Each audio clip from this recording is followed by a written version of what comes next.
Good morning friends, মোৰ এই new YouTube channel helping Tenzing ইয়াৰ যোগেদি মই মোৰ মানুহৰ বাবে এই লক্ষ্য পূৰ কৰিবলৈ আজি মই ওলাই আহিছোঁ আৰু আজি তাতে লকডাউনৰ সময় মোক আজি সহায় কৰিবলৈ মোৰ এটা ভাইটি আহিছে মোৰ লগত ৰাজীৱ তাৰ নাম আৰু সি বিৰাট খুবেই ভাল ল'ৰা আৰু মোক সি কালিয়ে কৈ থৈছে যে দাদা মই সহায়ৰ হাত আগবঢ়াবলৈ আপোনাৰ লগত ময়ো যাম।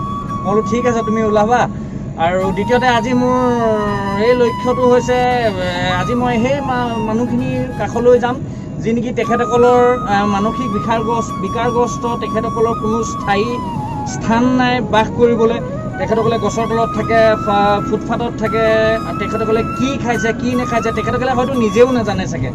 সেইসকল মানুহৰ ক্ষেত্ৰত মই আগবাঢ়ি যাম। আৰু দ্বিতীয়তে আপোনালোকলৈ এটা মোৰ মেছেজ যে আজি হয়তো লকডাউনৰ আগত আপোনালোকে যথেষ্টখিনি সহায় কৰিছিলে সেই মানুহখিনি, কিন্তু আজি হয়তো লকডাউনৰ কাৰণে আপোনালোকে ওলাই আহিব পৰা নাই, সহায় কৰিব পৰা নাই সেই মানুহসকলক। কিন্তু ইয়াতে মই আজি গুৰুত্বপূৰ্ণ কথা এটা কওঁ যে আপোনালোকে চাব যে আপোনালোকৰ ঘৰৰ কাষতে কোনোবা এজন তেনেকুৱা ধৰণৰ মানুহ থাকিব পাৰে। হয়তো যদি আপোনালোকে দেখে আপোনালোকে তেনেই পলম নকৰি সেইসকল মানুহৰ বাবে খুব কম সাধাৰণ এটা পৰিমাণো যদি আপোনালোকে সহায় কৰিব পাৰে তেতিয়াহ'লে যথেষ্ট মানৱতা খুলিব পাৰি।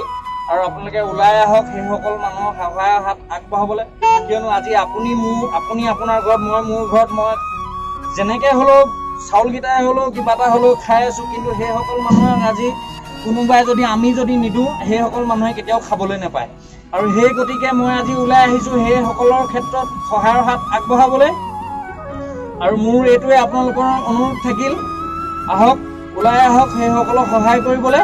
আৰু মোৰ এই ভিডিঅ' এতিয়াই শেষ হোৱা নাই, কণ্টিনিউ কৰি থাকিব। ধন্যবাদ।